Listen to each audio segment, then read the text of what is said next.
to the Pig and Whistle Tales from Azeroth. As always here at the Pig and Whistle Inn in Stormwind, I go through a variety of subjects with regards to World of Warcraft, so grab a bottle or a pint, sit back and enjoy. This midweek episode will be a very short one as it is around Christmas time. It is just a couple of days after as of this episode going out. So firstly, hope you all had a very happy holidays or Merry Christmas, whichever way you celebrate it. And let's get straight into it. We're just going to be looking at a few forum posts, essentially around PvP. But some of these are quite good, I'm not going to lie. I've kind of picked out some silly ones. So the first one that we'll be looking at is a very short one. Why do hunters still have an undeathable trap? So what this means is undeathable is a shadow or priest has a spell called Power Word Death. And essentially, when you use it, if it doesn't kill the target, it will do some damage to you after a second. About, I don't know, it's not a lot. It's not a lot at all. But any damage can break certain CCs, such as Polymorph or Hunter's Trap, if they're not using Diamond Eyes, stuff like that. Even like Warlock Fears, potentially. They can, like, death them. But yeah, this is the title of it. I love to hear the rationale as to why this completely brain-dead pet damage class deserves to have the privilege of making their main CC uncounterable to CC break mechanics, such as Shadow of Death. Take it off for them, along with them the stupid 2-second silence sting, disgusting class. He is complaining about Hunter CC when rogues are in the game. That's very concerning. But for hunters to get their undispellable trap, they have to give up a PvP talent slot for it. And this PvP talent slot can be Interlope, potentially, if you're playing against melees or anything like that, which has become somewhat decent in recent times. It has its uses, certainly. And then there's a few other things that hunters can switch out, so you are giving an active PvP talent for it. Now, 2-second sting is a 1-minute cooldown. It's a 1-minute CC. Or, no, Jesus, 1-minute fucking CC. It's a 1-minute cooldown and a 2-second CC. It's really not that bad, and the thing is, that can be dispelled by anyone who can dispel poisons. Shaman has Poison Cleansing Totem, potentially. I believe their Cleanse, if they're spec'd into it, can also cleanse that. Druids can remove it with Remove Curse, even though balanced Druids don't really go into Remove Curse a lot nowadays, so we just don't have that, which is a bit awful, but it is what it is. But I don't really think it's that bad. If anything, you should be complaining about Cyclone not being dispellable, even though it is. Master Spell works on it. I'm not sure if Master Spell works on Diamond Ice, actually. I think it doesn't. I think it's classed as a physical ability, hence why a warrior can potentially intervene it, I think, if I'm not mistaken. So there is ways to play around it, and they do have to sacrifice something, the hunters do. But I do understand the annoyance of it.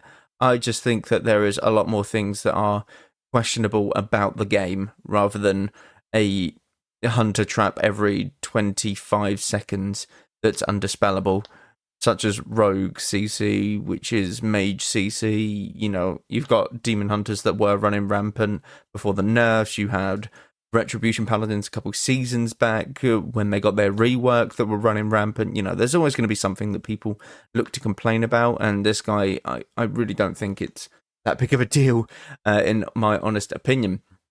Now, this one's quite funny. This one is, don't queue solo shuffle, nothing but multi-glad smurfing on ults. And the message, I wait 30 minutes for this nonsense, ? That was it. That was the entire thing. Now, some of these responses are just to beat them. They are your MMR for a reason. Okay, they're the MMR for a reason because they're on ults, they're learning ults, it might be their first game.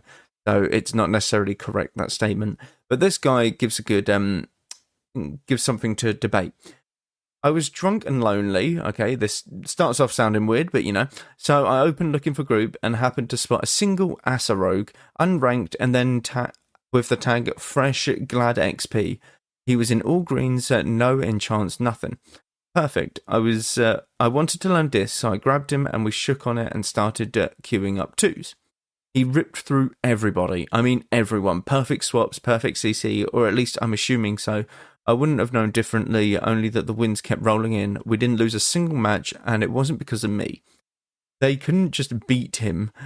We were stopping at their MMR for drinks and a burger on a joyride up the ladder. You're wrong, and the confidence with which you are wrong disgusts me. Have some insight.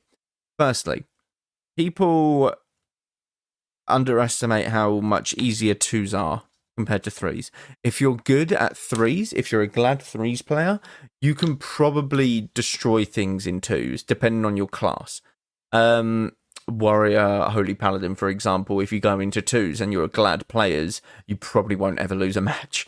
Anything warrior-wise, warrior druid, anything like that can help set up a warrior, stuff like that is crazy. Casters a bit different because casters tend to take a lot more setup, unless you're a mage or something, you can set yourself up. But with regards to you being the Disc Priest, your MMR probably brings it down a bit if you've played some 2s. Even if you're learning Disc, it will bring it down because it kind of does figure out where you are in terms of what you are placed at. So it will give it an average of the MMR. Now, rogue-wise, rogue's very good in 2s. Let's face it, you can cheap shot both, and then someone can CC off of it. It's crazy. Rogues at the moment are just crazy as it is, and Glad players in 2s are going to beat a lot of people. Now, he can't really give his expert analysis on perfect swaps, perfect CC. He even said so himself. He put, I'm assuming so. I wouldn't know differently.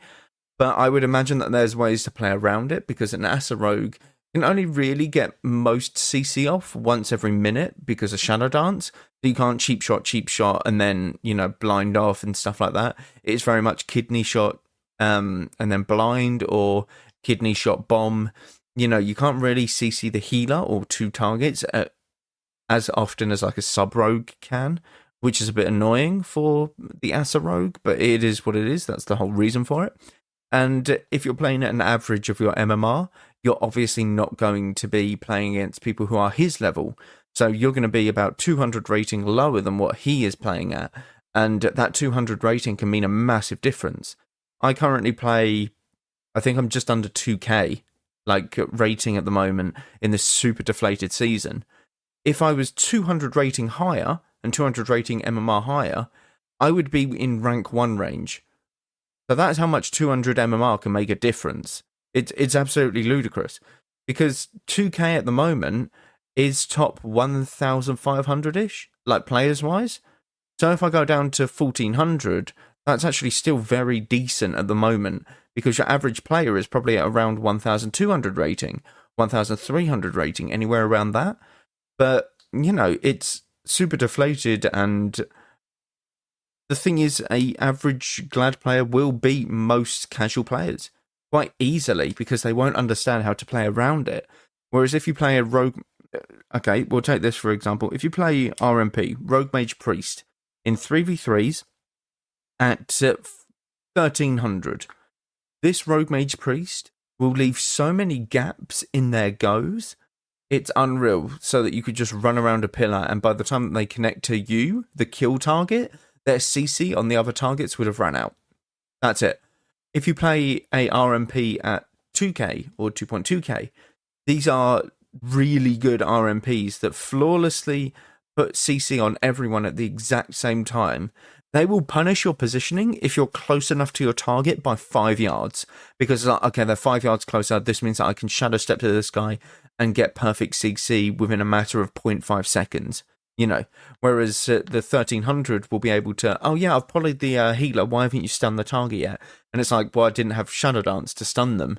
And, it's very disorganized and all over the place for these. But I do kind of understand why he's a bit annoyed and disgusted, but the best way to beat them is to eventually play them and learn against them, and you'll eventually pick it up.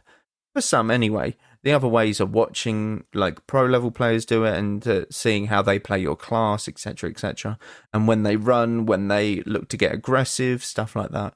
But, it takes time, and it is more complicated than just to beat them. I think it's more of a troll post that guy was going for, which is quite funny. But Yeah, I do understand the frustration with this, but lower or more casual players will have a very tough time against Glad players, especially in twos, because twos is so much simpler to Glad players. In twos, a Glad player can see everything that's happening before it's even happened. He knows that you're going to paint up after the kidney, so he'll just switch target on the paint up because you've pressed it immediately instead when you could have saved it for when he's actually sent his entire go. So he's kidneyed the healer and cheap shot the main target. He's paints up the main target before he's pressed anything. So he's obviously just going to switch to the healer who isn't pain suppressioned. You know, that kind of deal. And it's like, you just got to wait. You got to chill, wait, and people can learn from that mistake. But yeah, it is very much more complicated than just beat them. It is very strange. The last one that I'll do is, anyone else ever find it weird that you can do a solo shuffle game at low rating on a character you're learning, like 1.2 to 1.4. You can be in a game and someone is stinking it up, has really bad positioning, no awareness, etc. So to be friendly, you whisper them while waiting for your long DPS queue and ease into giving some friendly advice. Then they flip out and seem to always have a Glad achievement somehow. It's honestly strange how many Glad players spend most of their time stinking up the low rating, apparently. Okay, so depending on when the Glad achievement is, I wouldn't take anyone seriously from Shadowlands Season 4 and backwards, in my honest opinion. We are in Season 3 Dragonflight. Now, if someone's got Season 3 or before that, Glad, like in terms of their achievements, I wouldn't take them seriously. Because if you check their recent history and they're playing at 1.5, 1.6, you know, the casual player sort of rankings, I would say that they aren't Glad for many reasons. And the reasons are being, now I don't want to seem like a dick, but there's super inflated seasons that can happen. This is including my Glad, by the way. I got Glad back in Season 2 of Shadowlands, but I know that that's a fluke because the inflation on that season was crazy. I got 2.7 in Season 2 of Shadowlands, but my 2k at the moment, where I currently am in Season 3 of Dragonflight, is about 3,000 to 4,000 placement or places in terms of how many players are ahead of me, higher than what I got in that Shadowlands season. So I've technically gone up 3,000 places, even though I've gone down 700 odd rating. That's how crazy the inflation is. So yeah, I wouldn't take any of them into account because of how inflated it was. I played with someone who had been playing for a season, and he got Glad in that season. And let's face it, he probably wouldn't have. He probably wouldn't have if it wasn't that inflated. I still play with him now, and he is now at the same rating as me, which he always was. But it's because we always played together. And the thing is, he's a lot better of a player now than he was back then. But you saying that he's going to be a worse player now because he's not got a Glad title, or he's not Glad or above 2.4, but because the inflation is so much higher in Shadowlands, it's, yeah, all of that shit. Second reason, if they link a TBC, Wrath of the Lich King, Cataclysm, Miss Pandaria, Warlords of Draenor, Legion, the BFA, anything like that, Glad achievement, they are old achievements. Their skill can diminish in that time. BFA was 2018? Shadowlands was 2020, if I'm not mistaken. So, yeah, over the course of, what would it be, 4 to 17 odd years, their skills can diminish quite rapidly, depending on how much they play, how often they play, how much they take it seriously, competitiveness, etc., etc. There's many different variables to it, but they can diminish, especially those who only have a Burning Crusade achievement. Yeah, congratulations, you got it in a game that was a lot more simplistic. In Burning Crusade, I could have probably closed my eyes and got Glad. And that's not being a dick about it, but it was a very simplistic game back then when it came to actually playing the game. It's so more in-depth and complicated now. I would say that getting Glad today would be like getting 4,000 rating back in TBC, which is crazy. That's absolutely crazy. So yeah, I wouldn't take any notice of people who link it like before BFA or even before like Shadowlands Season 4. Shadowlands Season 4, I don't know the inflation. I didn't play that season. But Dragonflight has been very tough. So if people have a Dragonflight Glad achievement, you'd take them a bit seriously. It's like, okay, fair play. You've actually really done well because the inflation and stuff like that has been very rough for Dragonflight. It's not been great. So them players are actually worth it. But, you know, people can just be learning as well. A Glad player can be learning a class.